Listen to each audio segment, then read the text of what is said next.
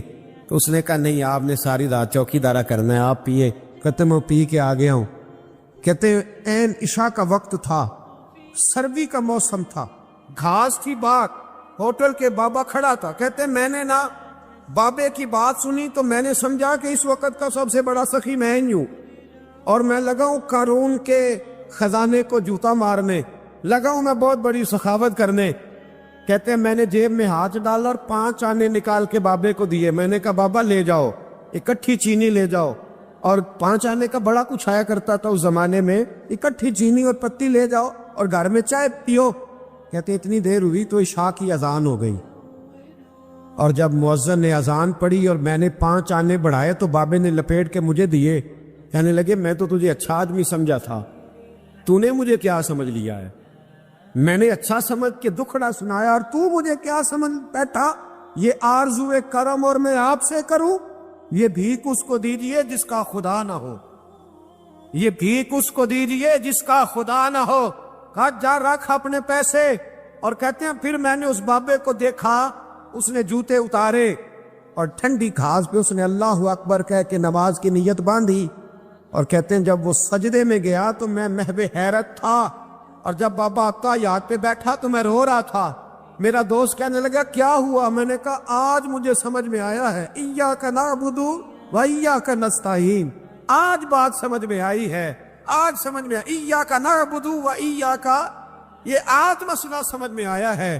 کہتے ہیں اس بزرگ نے سلام پھیرا اور کہنے لگا تو ابھی گیا نہیں؟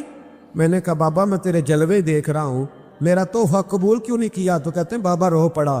کہنے لگا بیٹا اگر 5 آنے مانگ کے کھانے ہوتے تو میں رات کو سردیوں میں مزدوریاں نہ کرتا، اپنے پیسے گھر لے جا۔ میرا رب مجھے محنت کے ساتھ اتنا دیتا ہے کہ میں بیٹیاں بھی پال لیتا ہوں اور روٹی کھا کے سوتا ہوں، تو جب مجھے اللہ نے محتاج نہیں کیا تو میں محتاجی کیوں دکھاتا پھر؟ کہتے ہیں میں ساری زندگی اس کو دعائیں دیتا رہا، خدارا خوددار بنو، خوددار بنو، خوددار بنو۔ جب کوئی محنت کرتا ہے نا محنت، تو اللہ اس کی ضائع نہیں کرتا۔ ہمارا حال یہ ہے کہ ہمیں ہر چیز کافر بنا کے دیتا ہے، ہر چیز۔ کدھر گئے ہمارے نوجوان؟ کدھر گئی ان کی شعوری طاقتیں؟ وہ کب اس میدان میں اتریں گے؟ کب جد و جہد کریں؟ کب وہ نکلیں گے، سامنے آئیں؟ اپنے اندر ہمت پیدا کریں، طاقت پیدا کریں اپنے اندر۔ مجھے ایک صاحب ایک دفعہ کہنے اتنے لمبے سفر کس طرح کرتے؟ میں نے کہا میرے ساتھ گاڑی میں بیٹھو تمہیں بتاتا ہوں کیسے کرتے۔ یہ کرنے سے پتہ چلتا ہے۔ محبت کو سمجھنا ہے تو نہ سے خود محبت کر، کنارے سے کبھی انداز آئے طوفان نہیں ہوتا۔ تمہارے ساتھ چل تجھے بتاتے یہ کام کیسے ہوتا ہے۔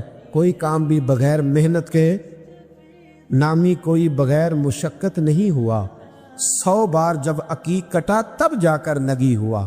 محنت کا مزاج بنائیں، کبھی کسی کی طرف نہ دیکھیں، بڑا بھائی کیوں نہ ہو، والدی کیوں نہ ہو، سہارے نہ تلاش کریں۔ جو بیساکھیوں پہ چلتے ہیں ان کی یا تو ٹانگیں کٹی ہوتی ہیں یا بزدل ہوتے، بیساکھیاں نہ تلاش کرو، سہارے ڈھونڈو نہ، سہارے بننے کی کوشش کرو۔ کبھی زندگی میں اپنا ہاتھ نہ پھیلاؤ، جس کا ایک دفعہ پھیل جاتا ہے دوبارہ واپس نہیں آتا۔ میں نے کہا ایک پیشہ برا ہے، وہ ہے مانگنا۔ بہت سارا وقت ضائع ہوتا ہے، بہت سارا۔ یہ ہمارے ہاں درجنوں ابحاث اور درجنوں بحثیں صرف وہ ہیں جن کا کوئی مقصد نہیں۔ فضول پیسوں میں الجھنا، فضولیات میں وقت ضائع کرنا، فضول سوالات کرنا۔ فضول سوالات بھی دین میں منع۔ اب قرآن مجید پڑھیے تو رب فرماتا ہے کیا تم بھی میرے نبی سے اسی طرح کے سوال کرنا چاہتے ہو جیسے اس سے پہلے حضرت موسیٰ سے کیے گئے؟ وہی رنگ اختیار کرنا چاہتے ہو؟ ابحاث میں الجھ جانا، اس چوک میں وقت گزارنا۔ آج کل بھلا کون کون کیا کر رہا ہے، اس پر بڑا وقت گزر گیا۔ فلانا فلانی جگہ کیسے پہنچ گیا، فلانے کی فلانی مصروفیت کیسے بنی، فلانے کا فلانے سے تعلق کیسے بنا، زیادہ وقت اسی میں بیت گیا۔ فضول ابحاث، فضول بحثیں، فضول وقت کا ضیاع، اپنے معاملات پہ بالکل توجہ نہ دینا۔ پرنسپل صاحب اے سی والے کمرے میں آرام سکون سے بیٹھے، انہیں پتہ ہی نہیں کہ اٹھ کے باہر جاؤں دیکھوں جا کے میرا عملہ کیا کر رہا، انہیں پتہ ہی نہیں۔ پیر صاحب کے لیے چونکہ لنگر ذرا تھوڑا سا پیر صاحب کو بتایا ہوتا ہے ڈاکٹر نے کہ تو نے یخنی کھانی ہے چھوٹے گوشت، اس کے لیے چونکہ علیحدہ سے پکتا ہے اور گلاس پانی کا سٹیج پہ پہنچتا ہے،